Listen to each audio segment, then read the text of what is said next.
दोस्तों, आज हम जानेंगे बंगाल में द्वैत शासन के बारे में।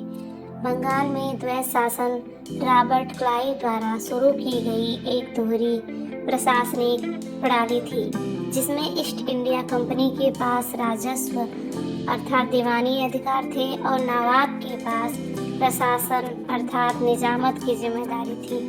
बंगाल में द्वैत शासन क्या था, सरल भाषा में समझेंगे दोस्तों। बंगाल में द्वैत शासन एक ऐसी व्यवस्था थी जिसमें शासन दो हिस्सों में बटा हुआ था, लेकिन असल ताकत एक ही पक्ष के पास थी। यह व्यवस्था 1765 से 1772 के बीच लागू रही, जब अंग्रेजों की ईस्ट इंडिया कंपनी ने बंगाल पर अपना नियंत्रण मजबूत कर लिया था।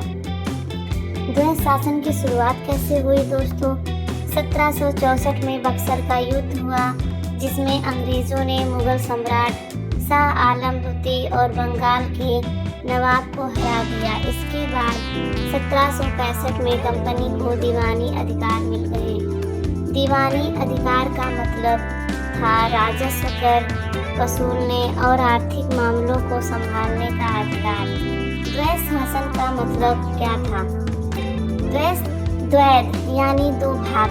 इस शासन में सत्ता दो हिस्सों में बटी हुई थी। पहला दीवानी अर्थात राजस्व और आर्थिक काम।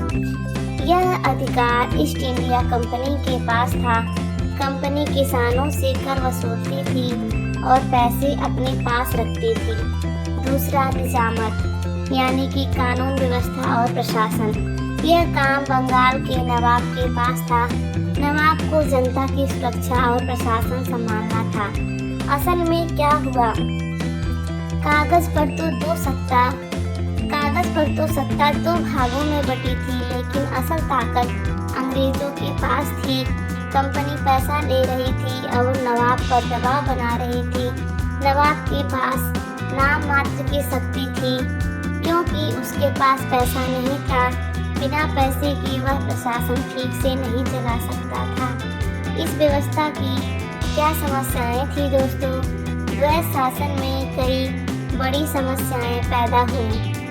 पहला, जिम्मेदारी का अभाव। कंपनी सिर्फ पैसा कमाने में लगी थी और नवाब के पास संसाधन नहीं थे, इसलिए जनता की समस्याओं का समाधान नहीं हुआ। किसानों का शोषण। कंपनी ने ज्यादा कर वसूला, जिससे किसानों की हालत खराब हो गई। अकाल और गरीबी।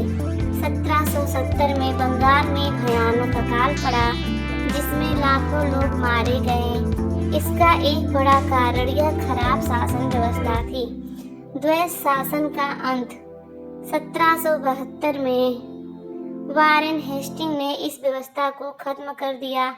उन्होंने समझा कि यह प्रणाली ठीक से काम नहीं कर रही है, इसलिए कंपनी ने प्रशासन और राजस्व दोनों अपने हाथ में ले लिए।